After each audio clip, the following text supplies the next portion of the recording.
Hindi nababahala si Pangulong Ferdinand Marcos Jr. sa umuugong na balitang may inihahandang impeachment laban kay Vice President Sara Duterte. Ayon sa Pangulo, hindi naman na ito bago. Pero sa kabila nito ay patuloy nilang babantayan ang usaping ito. Hindi rin naniniwala si PBBM na may lamat o crack na ang Unity Team Coalition. Imbes na mga unti ay mas lalo pa anyang lumalaki at mas tumitibay ang kanilang samahan.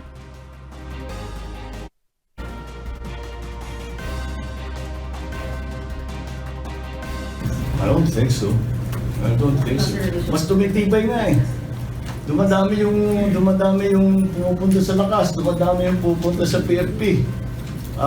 We are consolidating the unit team. It's actually become bigger and stronger than it was before. So, ayan, wishful thinking. These are the same people that talk about impeachment. They are also the same people that, wala na, nagbaklas-baklas na yung unit team. Hindi, totoo yun. Tignan na lang ninyo mga political developments in the past few months.